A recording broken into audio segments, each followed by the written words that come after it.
Kebangkitan industri properti sangat penting bagi perekonomian Indonesia tahun 2020 di saat dunia bergelut dengan pandemi COVID-19. Sektor properti ternyata berkontribusi sebesar 13,6% terhadap PDB nasional dan ini menyerap tenaga kerja hingga 6,9% dari total tenaga kerja Indonesia. Dan tentu saja memiliki multiplier effect terhadap 175 industri lain. Nah, memasuki kuartal keempat tahun 2022 ini, pasar properti hunian tetap menunjukkan tren positif. Meski resesi dan kenaikan suku bunga global telah mengancam. Lalu, bagaimana potensi dan juga peluang industri properti di tahun 2023? Final Notes akan membahasnya bersama saya, Desi Anwar.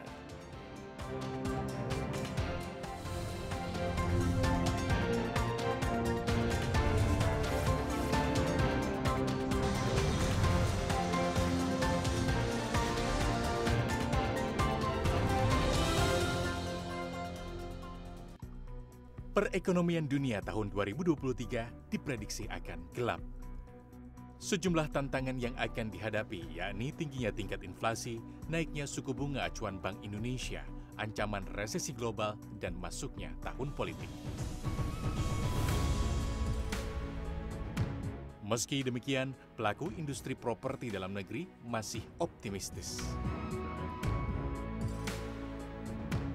Bukan tanpa alasan. Optimisme ini tumbuh sebab pada masa pandemi COVID-19, sektor properti terbukti tangguh melewati tantangan hingga kembali bangkit. Selama pandemi, pelaku industri properti makin kreatif dengan pemasaran produk secara digital. Selain itu, pasar properti Indonesia tidak kehilangan daya beli karena masih banyak masyarakat yang memiliki dana besar untuk berinvestasi. Pada 2022, kondisi ekonomi makro berlangsung pulih serta bisnis properti ikut mengalami performa positif. Stimulus pemerintah yang dimulai sejak 2021 seperti pajak pertambahan nilai ditanggung pemerintah turut mendorong pertumbuhan sektor properti. Indikasi positif pasar properti juga terlihat dari tren permintaan pasar. Percepatan kenaikan harga properti tidak menyurutkan permintaan. Sebaliknya, permintaan properti pada kuartal ketiga tahun 2022 menunjukkan kenaikan yang cukup pesat, sebesar 9,2% dibandingkan kuartal ketiga tahun 2021. Indeks harga jual properti hunian yang naik mencapai 5% per tahun tentu saja tidak menyurutkan minat konsumen. Indeks permintaan terhadap properti hunian justru naik hingga 9% secara tahunan pada kuartal ketiga tahun 2022 ini. Optimisme ini juga dapat dilihat dari sisi pencarian hunian oleh konsumen. Namun di tengah kontribusi dan tren positif ini tentu saja ada sejumlah tantangan di sektor properti khususnya untuk tahun 2023. Apa saja?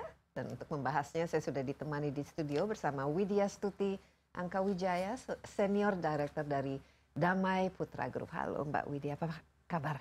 Sehat selalu. Baik, ya, terima kasih Mbak Desi. Iya, kita tidak terasa ya sudah pada ujung tahun 2022 ya. Tahu-taunya sudah Desember. Tahu-taunya sudah Desember dan ini menurut saya suatu tahun yang sangat menarik karena kita sudah mulai keluar dari pandemi. Ya, kita terimbas pandemi sejak tahun 2020 dan sekarang tahun 2022 walaupun masih ada kasusnya tapi sudah bisa ditangani dan kita sudah mulai hidup back to normal. Harus bersyukur ya kita, harus bersyukur dan ini tentu saja ada bermacam dampak yang kita harapkan positif ya ke depannya khususnya untuk tren pertumbuhan perekonomian kita. Kita sudah tidak lagi resesi. Kita ingat tahun 2020 pertumbuhan itu sempat minus ya, tapi sekarang sudah bahkan bisa diprediksi di atas 5%.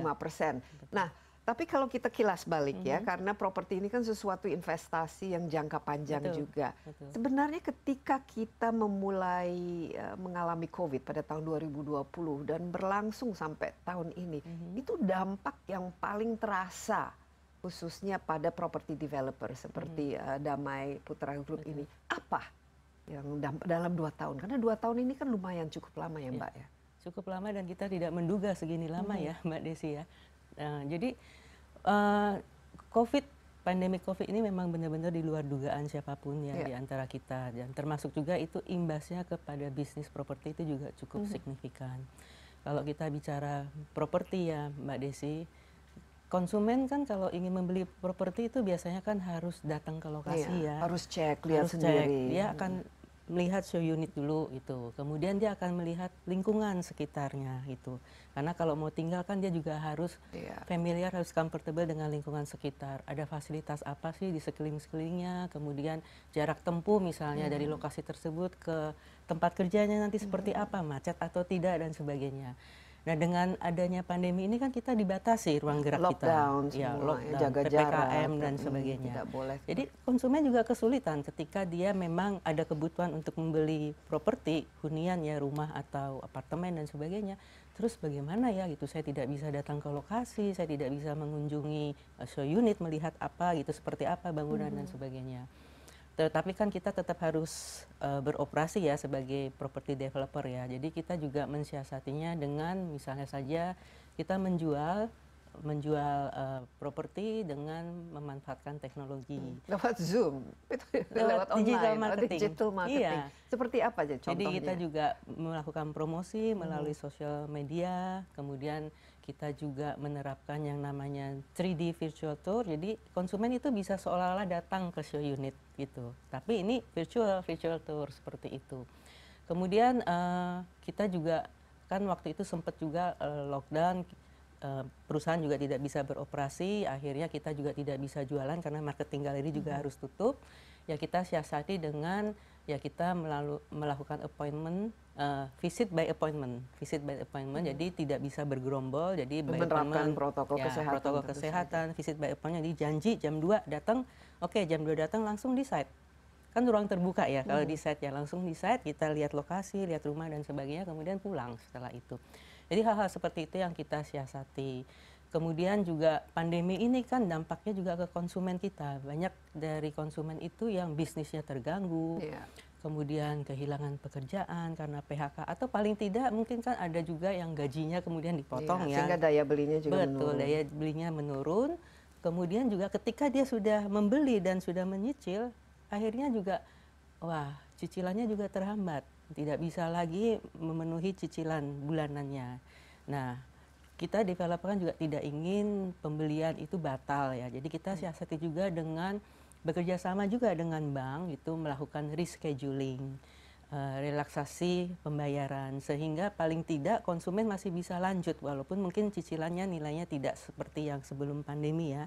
Paling tidak mereka masih bisa lanjut untuk membayarkan cicilan walaupun dalam jumlah yang mungkin lebih kecil seperti itu. Nah, itu juga salah satu strategi yang kita lakukan paling tidak supaya konsumen tetap masih bisa memiliki hunian atau memiliki rumah. Ya, nah jadi strategi untuk menyiasati ya pandemi, ada lockdown, social distancing sehingga bisnis juga semua kita terhambat lah. Betul. Tapi dampak secara pada bottom line terhadap property developer itu sendiri seperti apa? Karena ini kan sebuah industri yang cukup besar. Betul. Ya, tenaga kerjanya kan cukup besar.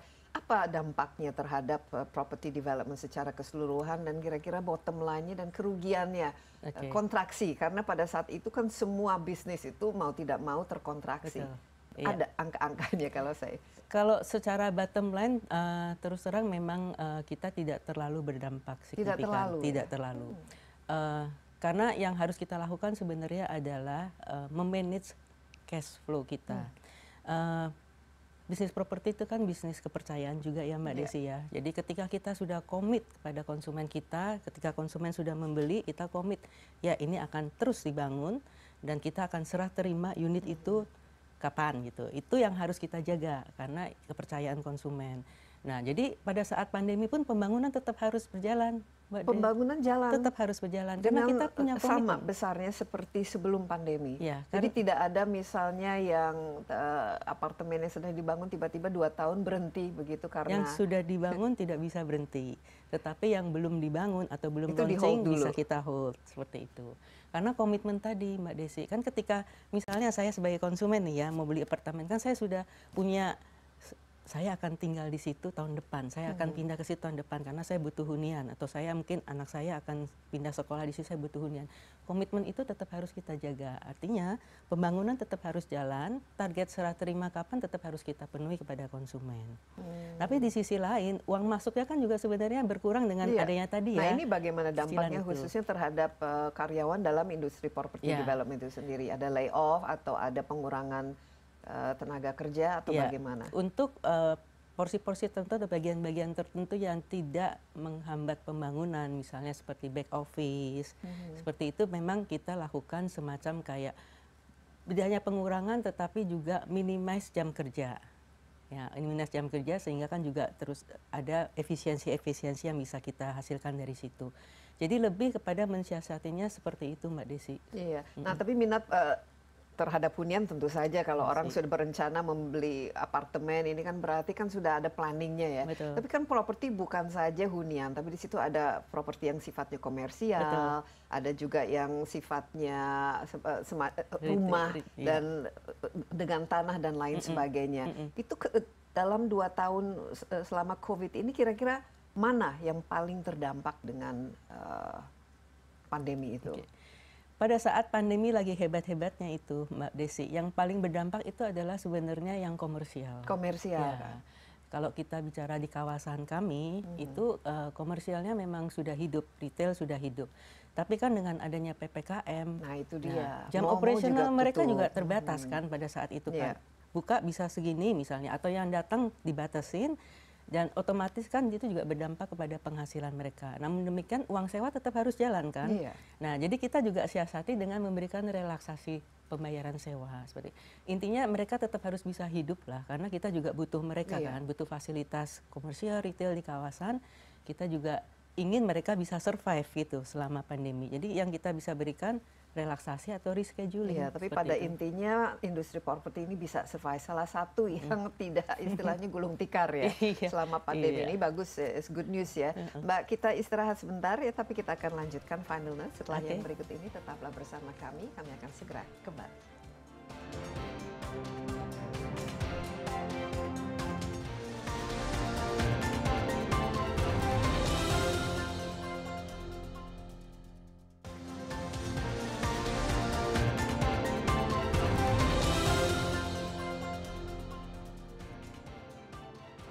Anda masih menyaksikan Final Note. Saya saat ini ditemani Wijastuti Angkawijaya, Senior Director dari Damai Putra Group. Kita membahas mengenai potensi dari industri ya properti pasca COVID-19 pada khususnya. Dan kita lihat ternyata industri properti ini lumayan cukup tough juga, survive ya. Tapi tentu saja dengan strategi dan siasat-siasat yang khusus untuk menyesuaikan kepada keadaan. Sehingga kalau dilihat secara keseluruhan tidak minus ya, tapi minus. Pengurangan pasti ada. Pasti ada. Nah dan saya kalau lihat apalagi ketika pandemi ini kan orang biasanya kan keluar ke mall ya, dan mallnya juga selalu penuh dan istilahnya ini menjadi satu bagian dari lifestyle ya. Ketika COVID ini banyak sekali yang mau tidak mau kan terpaksa tutup ya. Nah itu apa rata-rata nasib dari mereka yang memiliki properti yang komersil ketika itu, dan saat ini apakah sudah kembali lagi atau justru digantikan dengan bisnis-bisnis baru? Kita kan lihat seperti misalnya yang sewa di mall atau yang menjadi restoran, nah ini terdampak, toko-toko terdampak. Ini kan semua bisnis properti. Ya. Bagaimana itu peta dari nasib saat COVID itu dan bagaimana sekarang? Ya, cukup berdampak signifikan ya, terutama untuk komersial dan retail pada saat pandemi benar-benar pada saat itu menghit kita ya di tahun 2020, 2021 ya. Dalam perjalanannya 2022 ini sudah mulai lancar kembali karena mereka basically sudah bisa beroperasi full ya sekarang ya. Dan zaman pandemi kemarin memang yang kita harapkan sebagai kita pengembang properti adalah mereka survive dulu. Mereka bisa survive dulu. Dan itulah sebenarnya peran dari property developer pengembang adalah memastikan mereka bisa survive dengan memberikan tadi relaksasi pembayaran gitu. Nah karena bagaimanapun pandemi misalnya itu tetap kan kita butuh namanya makan ya, butuh juga apa namanya apapun yang kita butuhkan untuk kehidupan ya, apa namanya konsumsi rumah tangga dan sebagainya itu semuanya kan harus tetap tetap tersedia ya.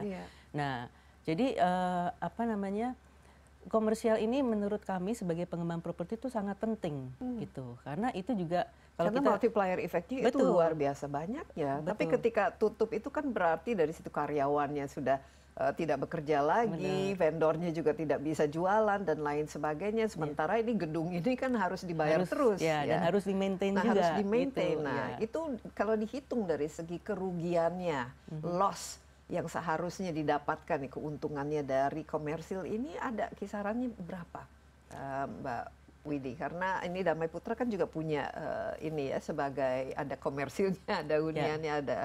Kalau yang di kami di Damai Putra itu komersial lebih kepada komersial landed. Jadi kita memang belum ada mall. Belum ada mallnya, Mbak Desi. Tapi kalau secara keseluruhan secara keseluruhan, jadi kita juga tentu saja loss-nya itu karena kalau kita bicara komersial landed, mereka kan tetap harus bayar iuran pengelolaan lingkungan ya.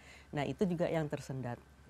Iuran seperti itu. Tapi tetap kita harus memaintain lingkungan itu, Mbak Desi. Tetap harus keluar biaya untuk memaintain lingkungan, kebersihan lah, landscaping lah, keamanan dan sebagainya.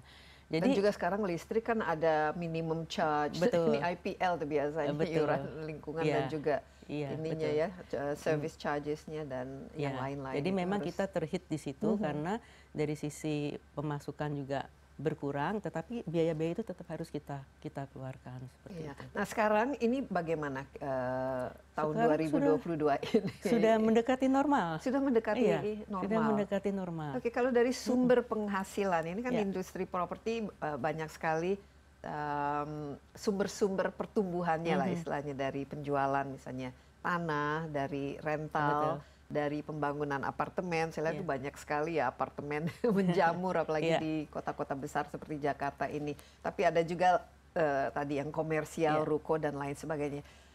Secara the growth itu, sumber pertumbuhan tertinggi itu dari mana saja, Mbak Widi? Oke, kalau sumber pertumbuhan tertinggi itu masih landed ya, atau rumah tapak.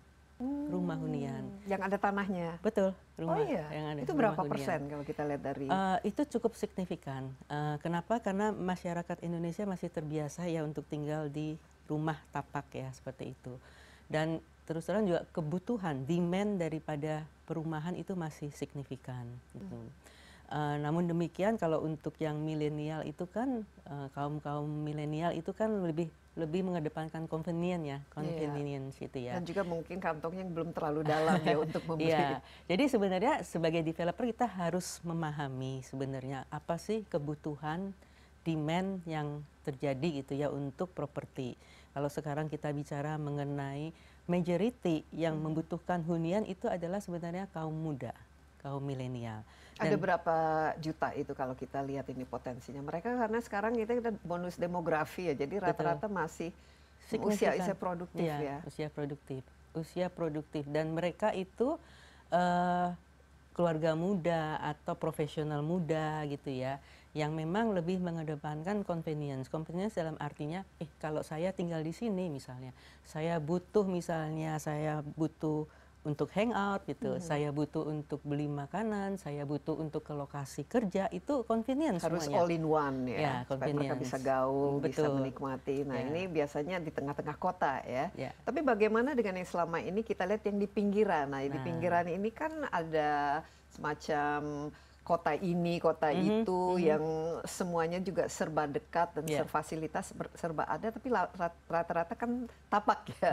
Rumah yang tapak. Biasanya ukurannya juga jauh lebih besar untuk lebih keluarga yang inilah. Kalau keluarga mapan, otomatis size-nya lebih besar karena kan harusnya mereka sudah punya anak dan sebagainya. Sedangkan kalau milenial biasanya kita siasati dengan compact house, Mbak Desi.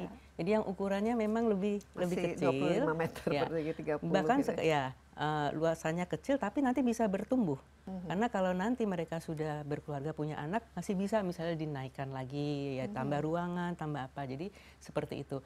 Sekarang kan mereka mungkin hanya keluarga muda yang suami istri, butuhnya mungkin ya rumah kecil aja dengan yang masih terjangkau, tapi kedepannya nanti bisa gitu ditambah dengan ruangan lagi apa dan sebagainya. Seperti itu. Jadi tren sumber-sumber kedepannya. pertumbuhan dari bisnis properti itu ya, rumah, Masih tapak, masih rumah. dan juga apartemen. Tapi ini selama 2 tahun ini ya saya lihat banyak sekali, apalagi rumah-rumah itu yang for sale itu. Iya. Itu di mana-mana. Ini tuh apa dampaknya terhadap harga ketika pandemi itu terhadap orang yang kan jadi butuh uang ya. Betul. Seberapa jauh jatuhnya harga ketika masa pandemi ini dan seberapa sulit untuk menjual rumah karena ini di mana-mana kan. Di mana-mana ada tulisan rumah dijual ya, dan ya, termasuk ke ya apartemen juga kan. Ya. Kalau kami dari developer sebagai pengembang properti, memang kebanyakan yang rumah dijual itu kan bukan rumah yang di kawasan developer ya. Lebih banyak yang rumah yang memang sudah jadi, dimiliki oleh investor, kemudian dia butuh uang, ya saya jual saja gitu, seperti itu. Kalau kami di property developer, memang rumah-rumah dijual itu kita berhadapan dengan secondary market. Nah, jadi yang sudah memiliki rumah, sudah beli rumah, kemudian butuh uang ya dijual. Dan apartemen kan juga, ini kan pasti terdampak juga, yang... Kalau apartemen itu lebih banyak disewa instead of dijual seperti itu.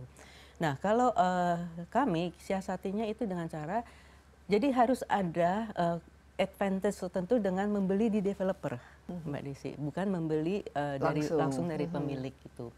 Kalau kita developer, artinya komitmen kita terhadap kawasan itu yang harus kita tonjolkan, gitu. Kita juga akan selalu menjaga lingkungan di kawasan itu, komitmen developer seperti itu. Dan kita juga sebagai developer, kita bisa juga bekerja sama dengan instansi-instansi perbankan untuk memberikan kemudahan-kemudahan dan cara bayar yang lebih fleksibel kepada konsumen. Mereka kan butuh juga cara bayar yang fleksibel, terjangkau, kemudahan gitu ya untuk bisa mendapatkan misalnya fasilitas KPR atau KPA. Nah, developer bisa bekerja sama dengan instansi perbankan atau melakukan program yang bersama-sama gitu ya untuk memberikan gimmick-gimmick atau kemudahan-kemudahan tertentu gitu. Nah, itu yang bisa kita lakukan. Oke, jadi ini informasi yang menarik juga ya bagi para milenial khususnya yang bingung ya.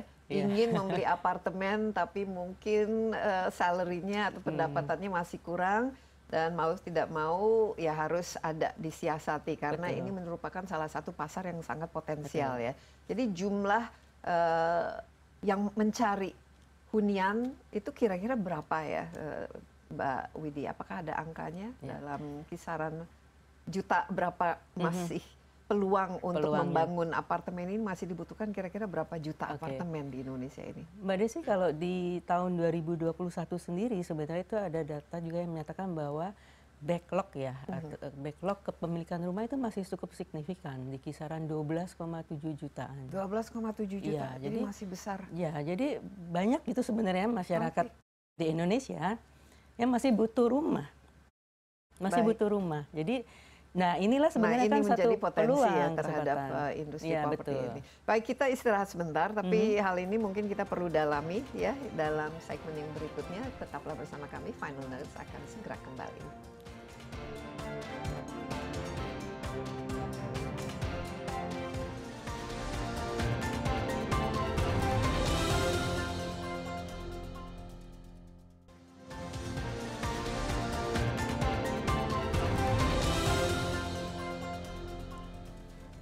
Masih bersama Final Notes, di studio ada Widya Stuti Angkawijaya, sini director dari Damai Putra Group. Kita berbicara khususnya mengenai potensi industri properti dan juga mungkin tips dan triks bagi teman-teman milenial yang sekarang mencari bagaimana membeli apartemen karena ternyata di Indonesia ini masih ada sekitar 12 jutaan ya hunian yang dibutuhkan. Nah, ini jumlah yang luar biasa besar dan tentu saja merupakan potensi dan peluang bagi developer itu. Tapi sebelumnya dari segi hunian itu sendiri, ini kita kan di Jakarta ya, dan di mana-mana di tiap sudut itu ada apartemen baru dengan tawaran menarik dan lain sebagainya. Dan setahu saya itu masih banyak yang kosong, belum terjual atau pas pandemi ini tenannya sudah tidak ada dan lain sebagainya. Nah, ini bukannya sudah saturated yang jumlah apartemen ini, Mbak Widi, apa masih perlu dibangun gitu, sebanyak itu? Kadang-kadang saya juga bingung ini kok siapa yang beli dan siapa yang tinggal di situ. Siapa yang tertarik beli apartemen sekarang. Sebenarnya semuanya tergantung dari lokasi itu sendiri, Mbak Desi. Oke, sekarang kalau di Jakarta bagaimana menurut Mbak Widi, terus terang? Kalau di Jakarta sudah memang oversupply. Ya. Nah, kebetulan kalau yang Damai Putra Group sendiri itu kan kawasannya di timur Jakarta atau lebih ke Bekasi ya, seperti itu. Nah, semuanya tergantung lokasi dan lingkungan sekeliling dari apartemen yang akan dibangun. Sebagai contoh misalnya saja di kami di Damai Putra Group itu kita ada apartemen Sayana sebenarnya. Sebenarnya target kami adalah untuk apartemen itu bisa disewa-sewakan. Kenapa? Karena lokasinya itu benar-benar persis berseberangan dengan universitas, persis berseberangan dengan rumah sakit.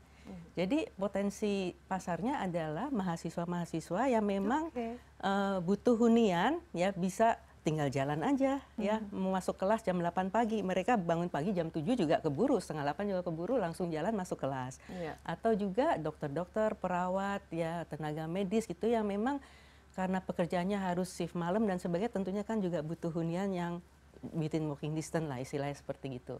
Jadi target kita juga harus tahu pada saat kita membangun suatu apartemen misalnya gitu di suatu lokasi, targetnya ini siapa dan di sekitar-sekitarnya ada apa yang kemudian itu bisa meng-create demand untuk apartemen itu sendiri. Oke, jadi ada strateginya lah dan di sini potensinya itu justru di luar Jakarta dengan ya menargetkan mahasiswa. Tapi dari segi rental kan tidak terlalu tinggi ya. Kalau pasarnya itu mahasiswa, beda misalnya kalau pasarnya profesional yang mereka butuh tinggal di dekat kawasan kantor. Ini Mbak Widi, ini bagaimana growth-nya itu kan juga harus dipikirkan kan oleh developer. Bagaimana cara mencari? Gini Mbak Desi, karena kita tahu segmen pasar yang kita akan bidik adalah mahasiswa, kemudian dokter, perawat, tenaga medis itu yang sebenarnya itu profesional gitu ya. Kita juga meng-create-nya itu bentuknya studio.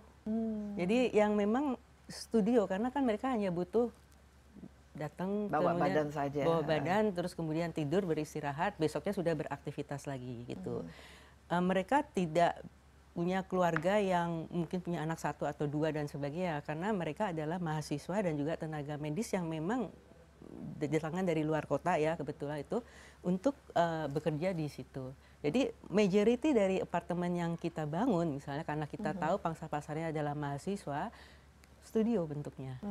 Dan harga lokasi kan juga sangat menentukan harga. Ya kalau dari segi harga, saya lihat ya kalau di Jakarta ini tanah 1 meter saja atau apartemen 1 meter sudah wah luar biasa ya mahalnya. Secara keseluruhan apa juga strategi dari developer juga mencari kira-kira tempat-tempat yang bisa di-develop, tapi Indonesia kan besar kan, bukan hanya Jakarta dan sekitarnya. Dan kebutuhan hunian ini kan bukan saja di kota-kota besar, tapi di seluruh Indonesia itu sendiri. Apa yang dilihat sebagai potensi dan di mana-mana saja daerah yang masih perlu dikembangkan?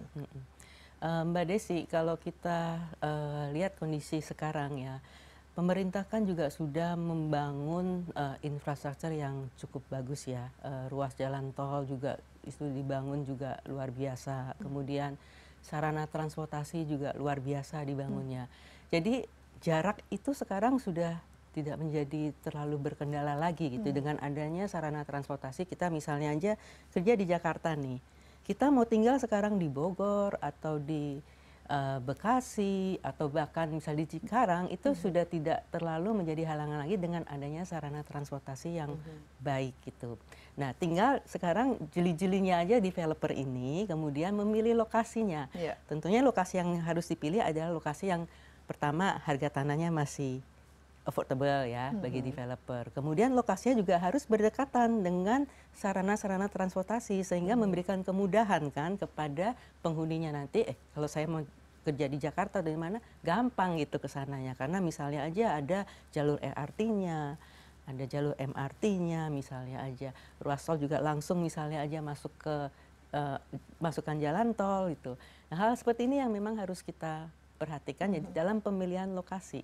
Kalau kantong-kantong khususnya daerah yang sekarang jadi incaran para property developer itu di mana saja Mbak Widi. Apalagi tadi betul sekali dengan konektivitas, jalan tol kemana-mana sudah cepat dan khususnya bukan hanya di luar Jakarta saja, tapi sampai ke dari keluar daerah kan juga menjadi lebih mudah dengan adanya tol. Itu di mana-mana saja yang menjadi incaran sekarang dan juga potensial untuk dikembangkan karena juga masyarakatnya daya belinya juga semakin meningkat dan apalagi pertumbuhan juga sudah semakin roda perekonomian sudah semakin jalan di mana-mana saja.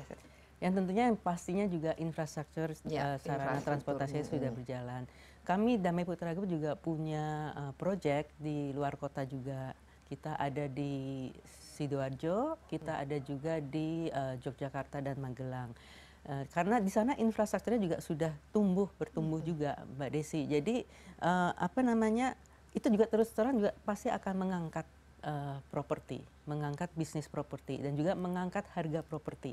Nah, jadi kita memanfaatkan itu. Jadi kita lihat di mana sih pemerintah ini membangun sarana infrastruktur dan juga jalur transportasi. Nah, biasanya kita mendekatkan diri, mencari lokasi di sekitar situ. Oke, dan sekarang kan sudah orang istilahnya sudah balik ke normal. Growth-nya itu sudah bisa terukur.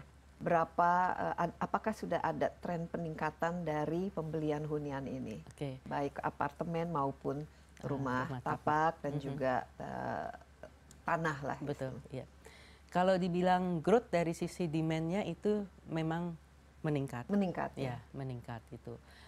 Karena seperti tadi saya sampaikan juga kan sebenarnya kebutuhannya juga masih cukup besar ya gitu. Antara demand dengan supply-nya itu masih gap-nya masih cukup besar. Oke, masih lebih banyak demand daripada supply. Karena kan tadi masih banyak yang belum punya 12 rumah. juta itu. Tapi 12 juta ini mungkin ya di spread out seluruh Indonesia kan. Betul itu. Nah, kemudian kalau dari sisi harga sendiri juga cenderung naik juga gitu karena dengan berapa persen kalau dibanding dengan tahun lalu lah misalnya kalau kita beli tahun 2022 ini dibanding dengan tahun lalu itu berapa persen peningkatannya? Sekarang rata-rata itu di kisaran 5 sampai 10%. Oh, 5 sampai 10%. Itu masih di atas inflasi lah. Ada kenaikan harga. Ada kenaikan harga. Baik, oke. Jadi ini juga mungkin menjadi suatu investasi yang menjanjikan ya dalam properti ini. Kita istirahat sebentar, Mbak Widi. Tetaplah bersama Final Notes. Kami akan segera kembali.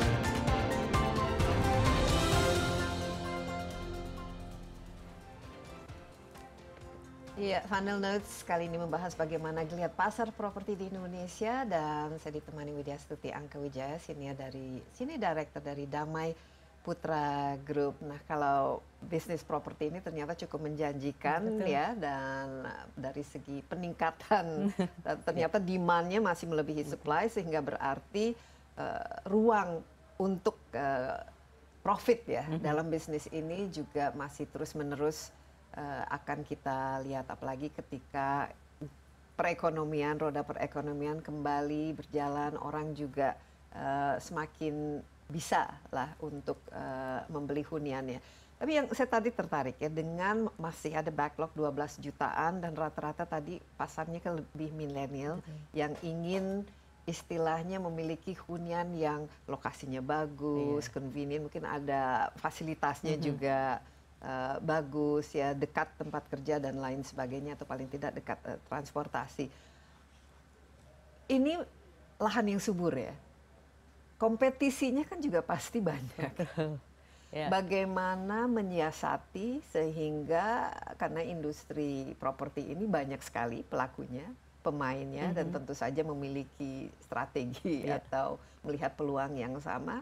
Apa saja inovasi yang perlu dilakukan untuk menggait pasar dari yang memang cukup besar ini dan cukup menjanjikan, Pak Widi. Mbak Desi, tadi saya sempat sampaikan bahwa bisnis properti itu bisnis trust juga. Jadi percayaan kan ya. Jadi kita harus apapun kondisinya kita harus tetap komit di dalam membangun dan mendeliver produk. Tentunya yang kita deliver juga harus produk yang berkualitas sesuai dengan janji yang kita berikan kepada konsumen. Jadi itu yang harus kita pegang dulu. Nah, tantangannya tentunya juga besar karena kompetisinya juga besar. Ya. Dan juga harganya kan sekarang harga bangunan dan harga bangunan juga semakin meningkat sehingga semakin menyulitkan bagi para milenial yang mungkin tidak mampu ya. Ya, karena dengan pandemi ini mereda sebenarnya, Mbak Desi, kita juga dihadapi oleh tantangan yang baru lagi, yaitu peningkatan harga barang material, kemudian peningkatan harga BBM. Itu tentu saja berdampak kepada peningkatan ongkos produksi. Ya. Jadi kembali kita harus bisa itu ya melakukan inovasi-inovasi untuk bisa meng-create suatu produk dengan lebih efisien, ya, tapi juga berkualitas dan disenangin atau sesuai dengan tren di masyarakat. Ya. Contohnya, misalnya kita sekarang ini juga lebih mengecilkan size rumah seperti itu. Ya. Jadi, dan ini masih laku, jadi orang masih tetap membeli walaupun kecil. Size-nya lebih kecil. Paling kecil itu berapa? Kalau di area kami di Bekasi, memang paling kecil itu 60 ya untuk 60, size rumah untuk rumah tapak ya. Rumah tapak itu, karena sesuai ketentuan memang paling kecil 60. Jadi kami lebih cenderung membangun rumah yang memang cukup convenient lah, dari sisi size-nya. Karena trennya memang kayaknya sudah tidak rumah yang besar-besar lagi, yang maintenance-nya ruwet gitu ya. Pajaknya juga nanti pajaknya besar. Juga luar biasa seperti itu gitu. Ya. Jadi memang lebih ke jadi paling kecil 60 meter, dan ini paling laku atau paling laku biasanya paling ukuran laku berapa? Di kisaran antara 70-an 90-an. 70-an. Nah, ini kalau kita bicara mengenai harga ya, per meternya sekarang itu berapa? Kalau saya ingin membeli rumah yang 60 meter persegi, itu jatuhnya kira-kira berapa? Semuanya tergantung lokasi. Ya, dengan lokasi taruhlah ya agak di pinggir lah Jakarta. Jadi kita tahu kan kalau di tengah kota itu harganya kan luar biasa tinggi. Iya. Jadi kalau kembali sebenarnya tergantung lokasi. Even misalnya di kawasan kami juga itu, kawasan kami terutama yang di Kota Harapan ini merupakan kawasan terbesar dari proyek kami, luasan 2.200 hektar. Tapi itu pun kita tidak bisa menyamai harganya. Gitu. Jadi ada area memang premium, ada area memang untuk menengah, ada area memang untuk yang lebih mahal, lebih rendah seperti itu. Semuanya tergantung lokasi. Kalau di area premium tentunya itu yang paling di area CBD ya, pastinya berdekatan dengan segala macam fasilitas ya, aksesnya juga gampang ya. Itu harga bisa per meternya itu bisa 12, bisa sampai dengan 14 juta seperti itu, 10 sampai 14 maksimum gitu. Dan itu kembali juga tergantung juga untuk peruntukannya untuk apa. Apakah untuk rumah atau misalnya lahannya itu akan dikembangkan untuk bisnis ya dan sebagainya, itu juga beda. Oke, jadi kisarannya kalau rata-rata berapa juta ini kalau untuk membeli rumah di kawasan ini ya? Sekitar 8 juta sampai 14 juta sampai 14 juta, dan ini cukup bersaing. Ini harga yang rata-rata memang diterapkan oleh semua developer ya, tergantung dari lokasinya di mana, kualitas size-nya, dan apakah fasilitas dekat tanah. Paling banyak yang paling diminati sekarang itu profil. Itu seperti apa dari segi profil pembelinya dan juga profil harga yang orang diminati, tidak terlalu berpikir panjang lebar lah untuk membelinya. Itu yang paling banyak yang paling dominan. Yang paling dominan itu tentunya yang affordable ya, Mbak Desi. 75% lah, lebih dari 75% penjualan kita di tahun 2020 ini didominasi oleh rumah tapak ya, dengan harga itu di bawah 1 miliar. Oke, jadi di bawah 1 miliar. Dan rata-rata ini belinya apakah ada bantuan cicilan atau kerjasama nih? Apa metode pembelian rumah yang paling diminati dan paling istilahnya? paling affordable. Dengan harga 1 miliar itu memang majority itu dibeli dengan menggunakan fasilitas KPR. Nah, fasilitas KPR ini tentu saja karena ini juga yang beli itu kebanyakan adalah kaum milenial, pasangan-pasangan baru. Ya, usianya berapa Usianya biasanya? itu antara 25 sampai dengan 30-an menjelang 40 seperti itu. Jadi rumah pertama muda ya. pertama. Single status biasanya atau sudah? Single paling tidak atau mau yang ingin baru membina rumah tangga, belum punya anak dan sebagainya, atau paling tidak anaknya hanya satu seperti itu. Oke, jadi dan rata-rata income per bulannya berapa? Income per bulannya itu berkisaran antara 25 sampai dengan 40 juta ya, per bulan. Juta. Oke, jadi ini profil ya para pembeli sekarang properti, dan ini sangat menjanjikan kan. Betul. Karena ketika pasar ini sudah established, pada suatu hari kan keluarganya juga akan berkembang. Betul, nah, akan bertumbuh, ya. akan tumbuh dan mungkin pindah ke membeli properti yang lain. Oke, jadi kenaikan harga yang bisa diprediksi dari ini kan kita melihat sekarang dunia di mana-mana kan inflasi, harga BBM juga fluktuatif, belum lagi macam-macam tantangan ya, harga bahan bangunan. Sekarang bangun rumah itu rata-rata per meter itu berapa dari segi cost? Ya, kalau misalnya dijual 8 juta sampai 14 juta, tapi dari segi cost-nya itu sendiri sebenarnya berapa? Ya. Sebenarnya kita memiliki acuan ya, Mbak Desi ya. Jadi acuan cost of goods sold atau cost membangun lah, konstruksi berikut perizinan dan sebagainya. Itu kita targetkan itu tidak lebih dari 50 sampai 55% seperti itu ya.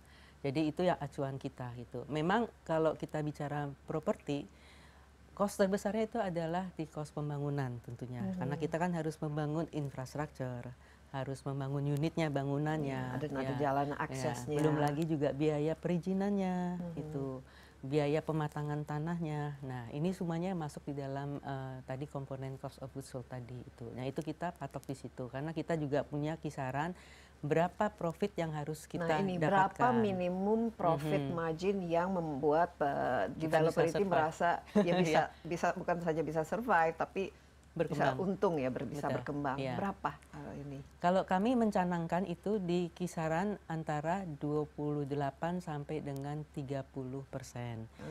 Kenapa profit itu harus kita canangkan sedemikian? Karena kalau kita bicara properti, yang namanya land bank itu adalah sudah suatu keharusan. Artinya kita harus punya land bank yang cukup besar. Jadi berarti harus membeli tanah. Betul, ya. Karena ada berapa jumlah land bank yang dimiliki oleh Damai Putra? Kalau Damai Putra Group sendiri untuk di Jabodetabek ya, kita majority di area Bekasi. Kita punya land bank itu untuk kawasan Kota Harapan Indah 2.200 hektar. Kemudian di luar Kota Harapan Indah kita juga masih mengembangkan kawasan-kawasan yang nilai land banknya itu sekitar ratusan hektar gitu. Jadi land bank itu penting karena kita kan jangka panjang, harus punya semacam kayak raw materialsnya lah yang untuk kita mengembangkan ke depan. Dengan adanya land bank yang besar, kita juga punya fleksibilitas Mbak Desi untuk meng-create fasilitas-fasilitas ya. Apakah itu fasilitas infra atau fasilitas retail, komersial, fasilitas lain-lainnya, ruang terbuka gitu ya, taman dan sebagainya.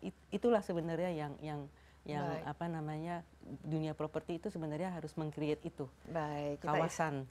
Kita istirahat sebentar Mbak Widi, tapi masih panjang diskusi kita ke depan. Tetaplah bersama kami, Final Notes akan segera kembali.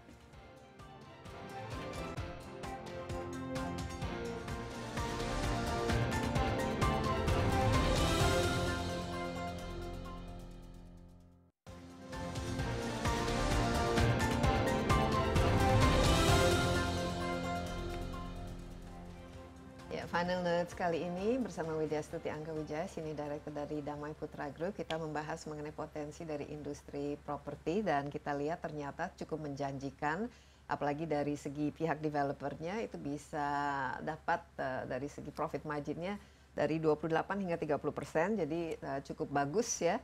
Dan bagi yang memiliki hunian itu sendiri juga bisa mendapat peluang untuk peningkatan Betul. nilainya itu sendiri. Investasi. Jadi kalau misalnya kita beli apartemen tahun ini, mungkin 4-5 tahun lagi kita bisa jualnya kira-kira rata-rata berapa persen lebih meningkat?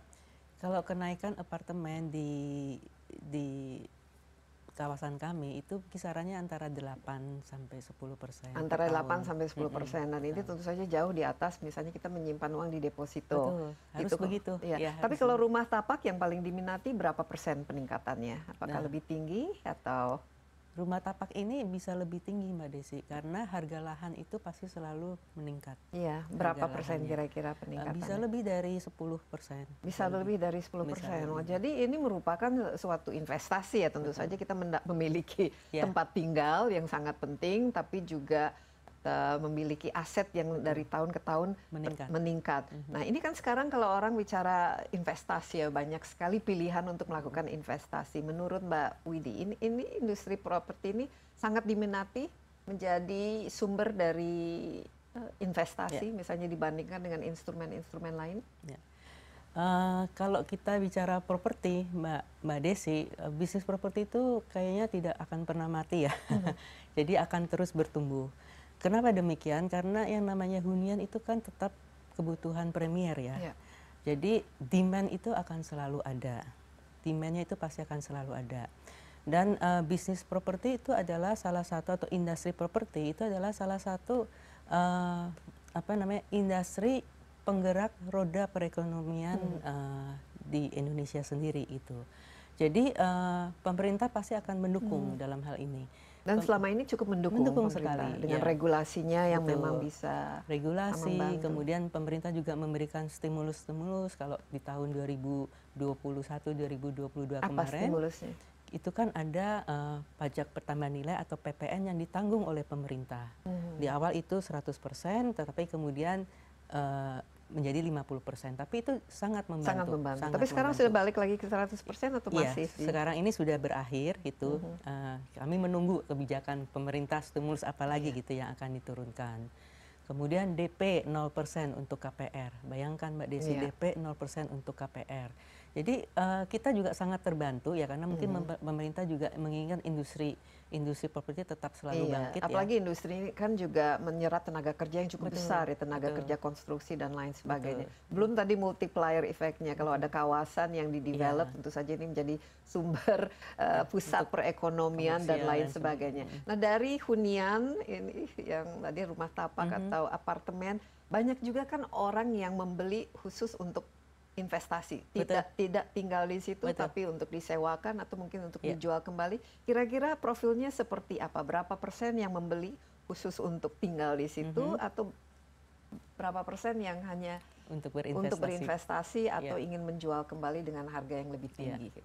Kalau untuk investasi mungkin lebih banyak di apartemen, Mbak Desi gitu. Jadi profil investor di apartemen itu lebih tinggi daripada profil end usernya. Kalau untuk hunian tapak memang end user yang lebih dominan. Kalau sekarang ini juga investor itu, terutama investor besar yang dari luar negeri itu juga banyak tertarik untuk bersama-sama bekerja sama membangun kawasan industri dan pergudangan. Nah, ini tren kedepannya adalah seperti itu. Karena kami juga banyak mendapat Damai Putra Group nanti akan mengarah ke situ? Iya, karena kami juga memiliki kawasan yang memang peruntukannya untuk industri dan pergudangan.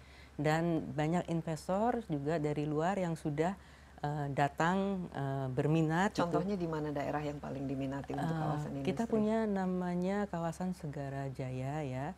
Itu memang kawasan untuk perindustrian dan pergudangan, dekat sekali dengan Marunda. Oke. Dan ini juga bisa menjadi salah satu investasi kan? Betul, ya investasi. Itu lebih tinggi lagi dari segi profit marginnya kalau kawasan industri dan pergudangan dibanding dengan hunian, atau beda? Harusnya beda, tetapi harusnya itu menjanjikan sekali, karena ya kalau kita bicara industri pasti kan pergerakan ekonomi dan segala ada di situ. Jadi tidak hanya kalau kita bicara kawasan industri tidak hanya gudang atau pabrik, tapi juga huniannya juga pasti ada, karena kan pekerja-pekerja juga butuh hunian ya. Jadi saling mendukung itu. Jadi betul-betul ini jadi satu biasanya jadi kota sendiri ya, dan berkembang seperti itu. 2023 ini tahun yang cukup menantang, apalagi dengan tadi inflasi dan mungkin resesi global. Mudah-mudahan Indonesia tidak terlalu terdampak. Apa kira-kira tantangan terberat yang mau tidak mau harus disiasati dan dihadapi ke depan, Mbak Widi? Jadi tantangannya itu yang pertama adalah konsumen sekarang itu cenderung wait and see, karena dengar berita sana sini akan ada resesi tahun 2023, kemudian tahun politik dan sebagainya. Jadi mereka cenderung untuk wait and see gitu. Sebenarnya yang namanya properti itu kan selalu bertumbuh ya, selalu akan investasi properti itu selalu akan apa namanya menguntungkan. Tapi kan ada cycle-nya kan, kadang-kadang kalau ini kan ada boom ya, semuanya bangun, semuanya beli, tiba-tiba bust ya.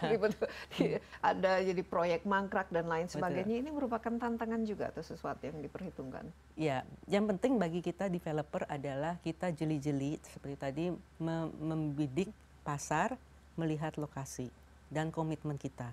Kita harus bisa memegang komitmen kita sehingga kita mendapatkan kepercayaan dari konsumen. Nah, tantangan 2023 sendiri itu karena memang kita menghadapi situasi yang masih belum tidak menentu seperti ini. Banyak faktor. Betul. Jadi ada nanti dululah kita lihat situasi dan sebagainya. Itu. Nah, itu salah satu tantangan. Kemudian juga karena adanya krisis global, nanti juga suku bunga kredit kan juga akan meningkat, ya cenderung meningkat. Nah, ini juga otomatis nanti juga berarti kan cicilan akan meningkat. Nah, jadi kita juga harus menyiasati itu. Bagaimana kita memberikan pilihan-pilihan, cara-cara kemudahan bagi konsumen untuk bisa tetap afford, untuk bisa beli rumah dengan harga atau cicilan yang affordable seperti itu. Jadi harus agak kreatif ya, memberikan insentif. Contohnya apa saja? Nah, contohnya iming-imingnya biasanya ada buy one get one free. Buy one get one. Saya mau juga buy one get one free. Jadi kita berikan misalnya aja DP yang ringan. Tapi bisa DP ringan itu bisa dicicil dalam jangka waktu yang cukup panjang seperti itu. Kemudian kita juga memberikan subsidi misalnya, subsidi bunga. Jadi kita bekerjasama dengan bank, misalnya aja bunganya, misalnya aja 6%, kita berikan subsidi misalnya 2,5%. Jadi itu kemudahan itu, atau subsidi biaya akad dan sebagainya. Banyak cara yang bisa kita lakukan. Banyak cara, harus kreatif dan harus juga kompetitif ya, karena pesaingnya itu besar. Tapi secara keseluruhan optimistis bahwa industri ini merupakan industri salah satu yang cukup menjanjikan lah. Iya, optimis. Iya, Mbak Widi, sekali lagi terima kasih banyak atas insight-nya dan sukses selalu tentu saja. Jaga kesehatan.